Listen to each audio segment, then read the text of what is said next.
तो मनोज, कल हमने देखा कि टैरिफ्स का एक बहुत बड़ा कंसर्न था जिसका बहुत बड़ा असर भी बड़ा क्रिप्टो मार्केट्स पर, लेकिन फिर कल रात को ही ये भी खबर आई कि जो टैरिफ्स हैं उन्हें फिलहाल 30 डेज के लिए रोक दिया गया है कनाडा और मेक्सिको के साथ। तो अब इसका क्या इम्प्लीकेशन होगा क्रिप्टो मार्केट पर? और as we have already seen that कि there was a broader fall in the cryptocurrency markets and लगभग 10% तक मार्केट कैप गिरा था। और जैसे ही कल अनाउंसमेंट आई कि यहाँ पर मेक्सिको और कनाडा के साथ में एक 30 डे का एक जो टैरिफ टॉक्स है वो उसको एक स्टॉल किया गया है और यहाँ पर कंसर्न्स जो है इमीडिएटली वहाँ पर चले गए और क्रिप्टो मार्केट ने रिबाउंड किया।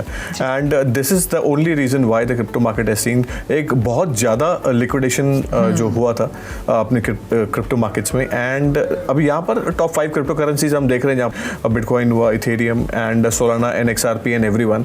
We are seeing a broad based recovery in the entire crypto currency market and thanks to इस पे कंसर्न्स क्या होता है कि एज यहाँ पर there was a hope that यहाँ पर इंटरेस्ट रेट कम होंगे, बट इनफैक्ट टैरिफ टॉक्स को लेकर क्या होता है कि यहाँ पर डॉलर हो जाता है स्ट्रॉन्ग और बॉन्ड यील्ड्स 3% के ऊपर चली गई थी और यहाँ पर इंटरेस्ट रेट को लेकर एक बहुत बड़ा कंसर्न हो गया था क्योंकि जब भी टैरिफ्स लगती है तो यहाँ पर एक इन्फ्लेशनरी एक सिनेरियो बनता है और यहाँ पर इंटरेस्ट रेट्स को लेकर एक क्वेश्चन मार्क था और मार्केट्स को चाहिए कि इंटरेस्ट रेट कम हो।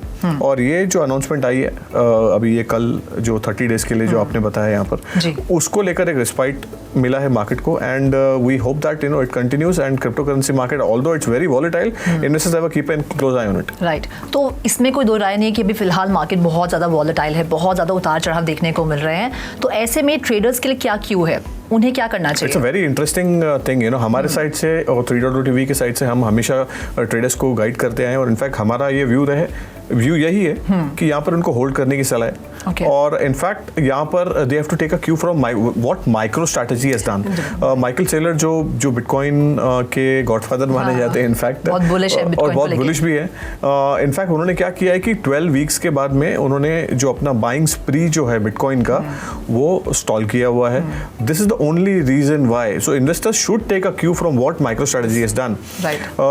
टैक्स इंप्लीकेशंस माइक्रो स्ट्रेटजी के ऊपर लगने का एक अनुमान है और यहाँ पर जो एक वॉलेटाइल सिनेरियो जो बना हुआ है टैरिफ वॉर को लेकर, that is the reason why Michael Saylor has stopped purchasing bitcoins and he is just waiting and time will tell that how things improve on the tax implication side or यहाँ पर broad based implication on the gains।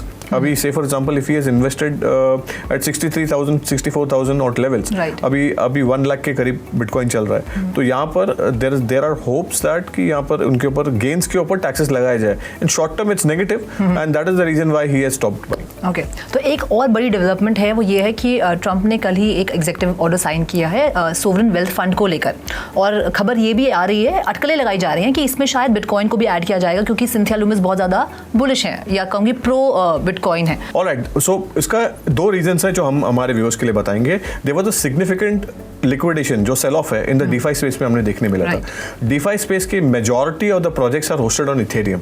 Layer 1 है, D apps और DeFi projects बहुत सारे host करता है और जो डीफाई के जो प्रोजेक्ट्स है वो इथेरियम नेटिव करेंसी को एक्सेप्ट करते हैं and that is the only reason. DeFi projects क्या है, say for example if you are a crypto trader, आप इथेरियम अपने क्रिप्टो लेके गए डीफाई प्रोजेक्ट्स के पास में और आपने वो उनको कोलैटरल रखा और आपको लेवरेज मिलता है उसके लिए। मार्केट फॉल हुआ कल और इनफैक्ट डीफाई प्रोजेक्ट्स अपना पैसा बचाने के लिए आपका जो क्रिप्टो है वो बेच देते हैं, तो टेक्निकल भाषा में मार्जिन कॉल ट्रिगर्स हुए। So that was the only reason why जो इथेरियम जो है वो कल गिरा। और यहाँ पे एरिक ट्रम्प का एक अनाउंसमेंट आया था कि यहाँ पर एक फेवरेबल स्टैंड दिया है इथेरियम को लेकर and that is the reason why ethereum is actually higher. लेकिन ये सिचुएशन कभी भी रिवर्स हो सकती है। अगर डीफाई प्रोजेक्ट्स के ऊपर प्रेशर आया या कुछ भी हुआ तो ये सिचुएशन आगे चल के भी रिपीट हो सकता है। तो please keep an I, do not go long और short, just hold on to your positions, hold on to your bitcoins, hold on to your ethereum. So if you want to catch a falling knife or make a bold move, let's cut across to Abhishek, who is our crypto trader and analyst. Let's understand which all sectors are performing well. Currently we've got 3 sectors that are very interesting to look at. First is meme coin, second is AI, third is real world assets or RWA. Meme coins are down by 70 to 90%. They are at a very good buying opportunity. Some meme coins like Popcat and Fog, they were sitting at a market cap. So Popcat was sitting at $2 billion. It had almost reached $2 billion and it's now at $232 million. And Fog was almost $700 to $800 million and it's now down to 80 to $90 million.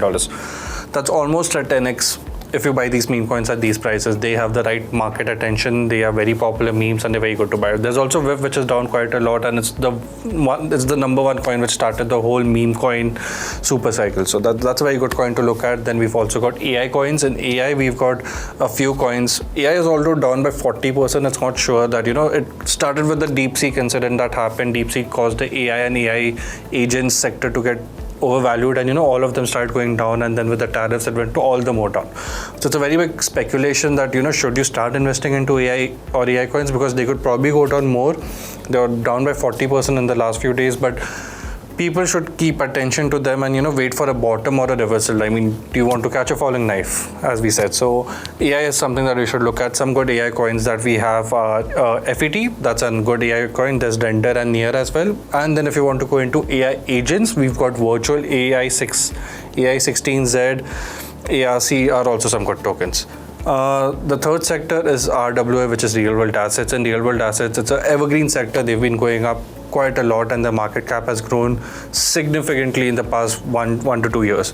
So RWA is a very good sector. You should be looking at, coins such as Mantra and Ondo. Mantra has been a clear leader in the RWA sector and has been gaining the most. Ondo has partnered with institutions like BlackRock, so Ondo is a very good pick as well. And then there are some mid caps such as Chex, CHEX, and we've also got Plume, which is an entire ecosystem built for RWA projects. So these are some good RWA projects. But essentially, I would, the most bullish sector would be meme coins, and some other meme coins that I missed were SPX 6900, Brett, and Giga. So, these are some top meme coins that you should be looking at to buy right now. Thank you Abhishek. और अब जाते जाते मनोज आपसे जानना चाहेंगे आपके closing thoughts क्या हैं इस पूरे सिनेरियो. मेरा तो एक ही क्लोजिंग थॉट है कि just wait and watch, let the dust settle. And यहाँ पर एक बहुत इंपॉर्टेंट सिनेरियो बनते जा रहा है. पॉजिटिव और नेगेटिव्स को साइडलाइन करके hold on to your bitcoins, hold on to your ethereum, and do not take over position leverage, because ये मार्केट बहुत ज़्यादा वोलेटाइल होने वाला है अभी. Right. So that's all this conversation for now. This is me, Ruchi Sharma, with Manoj Dhara signing off. Keep watching 3.0 TV.